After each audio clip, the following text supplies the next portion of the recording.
বাড়ির প্রত্যেকটা মানুষ কি সুন্দর সেজেগুজে চলে যাচ্ছে ঘুরতে। তো আমি বাড়িতে একা, আমাকে নিয়ে যাওয়ারও প্রয়োজন মনে করলো না, বলারও প্রয়োজন মনে করলো না। বাড়িতে থাকলে তো কাজকর্মগুলো করতে হবে, সেই কাজকর্মগুলো করার জন্য তো লোক চাই বলো। আর সংসারের যে কী জ্বালা এখন হাড়ে হাড়ে টের পাচ্ছি প্রত্যেকটা পদে পদে। হ্যালো বন্ধুরা, চলে এসেছি আবার একটা নতুন মিনি ব্লগ নিয়ে তোমাদের কাছে। তোমরা সবাই কেমন আছো? আশা করি সবাই সুস্থ আছো, ভালো আছো। আমিও অনেক অনেক ভালো আছি তোমাদের ভালোবাসায়। তো দেখো, একদমই ভিডিও স্টার্টে যে কথাগুলো তোমাদের বললাম আজকে, তো সেগুলো একদম কেউ তোমরা সিরিয়াসলিভাবে নিও না। আমি জাস্ট মজা করে বললাম, কারণ প্রত্যেকটা সিরিয়াসলি কথা বলতে ভালো লাগে না, এক সময় একটু মজা করতেও ইচ্ছে করে। তো আমাকে নেয়নি বা বলার প্রয়োজন মনে করেনি ঘুরতে যাওয়ার জন্য যে কথাগুলো তোমাদের বললাম, সেটা একদমই ভুল। কারণ আমাকে সবাই জোর করেছিল আর সবাই অনেকবার রিকোয়েস্ট করেছিল, কিন্তু আমি যেতে চাইনি। ঘরের অনেক কাজ ছিল, সেগুলো বাদ দিয়ে আমারই ইচ্ছা করছিল না যেতে ওদের সাথে ঘুরতে। তো আমার তো এখানে অনেক জায়গায় ঘোরা, তো এই জন্য আমি আর ভাবলাম না, তোমাদের সাথে যাবো না, তোমরা যাও ঘুরে আসো, আমি অন্য সময় যাবো। আর অন্য সময় তো আমি গিয়েওছি, তোমরা এখন যাও। তো তোমরা যারা আমার ডেলি ব্লগ দেখো তারা তো বুঝতে পারবে যে আমাদের বাড়িতে অনেক লোকজন এসছে, মানে এসছে গঙ্গারামপুর থেকে, বালুরঘাট থেকে, তারপরে তোমার আগরতলা ত্রিপুরা থেকে। আমার মাসি শাশুড়ির ছেলের বউ, তাদের বাচ্চা, জেঠি শাশুড়ির ছেলের বউ, তাদের বাচ্চা। তো তারা এখানে এসছে কলকাতায় ঘরে বসে থাকার জন্য না, বাইরে একটু ঘুরতেও যাবে এদিক ওদিক। সেই জন্য তারা আজকে চলে গেছে কালীঘাট, দক্ষিণেশ্বর, আদ্যাপীঠ, বেলুর মঠ, এইসব মন্দির দর্শনের উদ্দেশ্যে। সেই জন্য একজন তো বাড়ির লোক তাদের সাথে যেতে হবে বলো, সেই জন্য আমার শ্বশুর শাশুড়ি মানে বাবু মা তাদের সাথে গেছিলো। আর আমার বরমশাই চলে গেছে সকাল সকাল কাজে। আর এদিকে দেখো, ওরা যাওয়ার পরে ঘর দুয়ারের কী অবস্থা দেখে আমার কান্না পাচ্ছিল, কোনটা ছেড়ে কোনটা করব। ছোট্ট ঘর, আর লোকজন আসলে তো বুঝতেই পারো যে ঘর দুয়ারের কী অবস্থা হয়, সেটাই।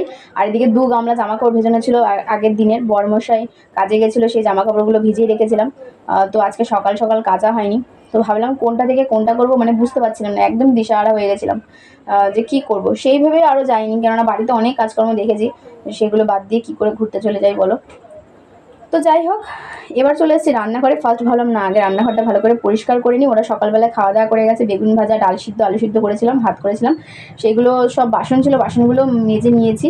ওরা খাওয়া দাওয়ার পরে রান্নাঘরটা ভালো করে পরিষ্কার করে বাসনগুলো মেজে এবার জামা কাপড়গুলো যেগুলো ভিজেছিলাম আরও একটা ভিজে সেগুলো কাচতে বসে পড়েছি। কারণ কী বলো তো, জল থাকতে থাকতে জলের কাজগুলো না করলে আমার মনে হয় সেগুলো আরও মানে বেশি কষ্টকর। জল থাকতে থাকতে জলের কাজগুলো করে অন্য বাদবাকি কাজগুলো পরে করলেও হবে। তো সেই জন্য জল থাকতে থাকতে আগে মানে জামা কাপড় যেগুলো ভিজিয়ে রেখেছিলাম, বাসন যেগুলো ছিল সেগুলো আগে করে নিয়েছিলাম। বাসনগুলো মাজার পরে দেখো জামা কাপড়গুলো কেচে ওপরে চলে যাবো জামা কাপড়গুলো মেলতে। জামা কাপড়গুলো মেলেও আমি শান্তি পাচ্ছি না। জামা কাপড়গুলো মানে কেচে যে মেলে দিয়েছি, নিচে এসে দেখলাম ওয়েদার একদম খারাপ। তখন রোদ্র ছিল, ও নিচে আসার পরে দেখলাম ওয়েদার একদম খারাপ, বৃষ্টি হালকা টিপটিপ করা পরে মানে পড়া শুরুও করে দিয়েছে।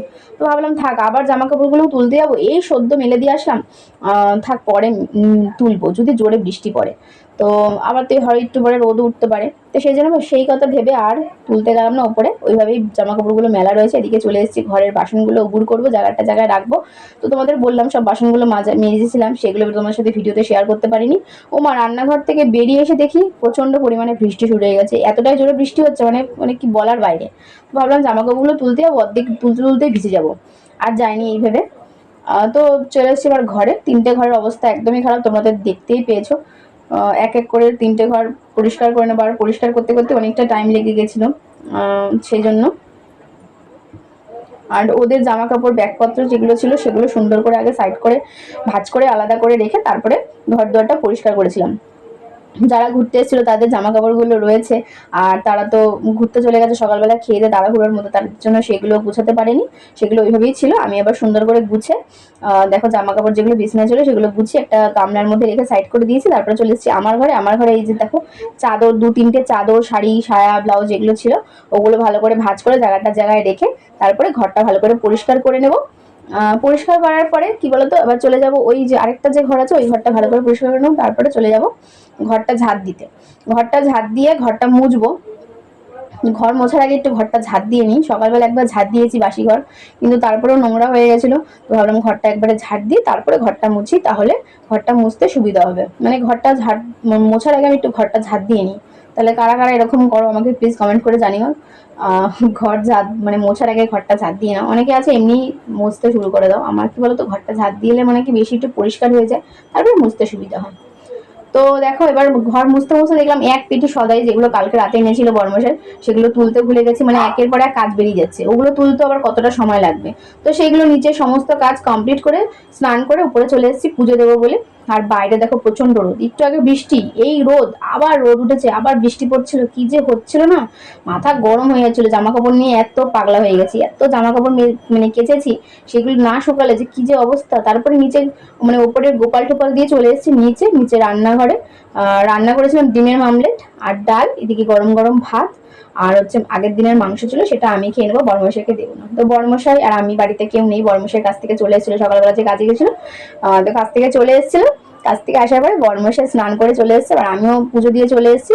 তারপরে বড়মশাই আর আমি দুজনে গরম গরম ভাত খাচ্ছি, মানে এরকম একা অনেকদিন পরে দুজনে মিলে খাচ্ছিলাম দুপুরবেলা আর কি। তো সবসময় তো লোকজন থাকে, অন্না থাকে, তো আজকে কেউ নেই বাড়িতে, একা। তো সেই জন্য খাওয়া দাওয়ার পরে বাসন মাজতে বাইরে বেরিয়েছি, ওমা দেখি আবার বৃষ্টি পড়া শুরু হয়ে গেছে। তারপর ভাবলাম না, জামা কাপড়গুলো এবারে অনেকটা শুকিয়ে গেছে, যদি বৃষ্টি পড়ে তাহলে অনেকটা ভিজে যাবে। তো সেইভাবে ঘরে মেলে দিলাম, যে কটা জামা কাপড় ভিজে ছিল আর যে কটা জামা কাপড় শুকিয়ে গেছিল ওগুলো ভাঁজ করে রেখেছি। তো বড়মশাই দিকে দেখলাম, খাওয়া দাওয়ার পরে এসেছি, দেখি কাজ করছে, হিসাব নিকাশ করছে কি কাজের।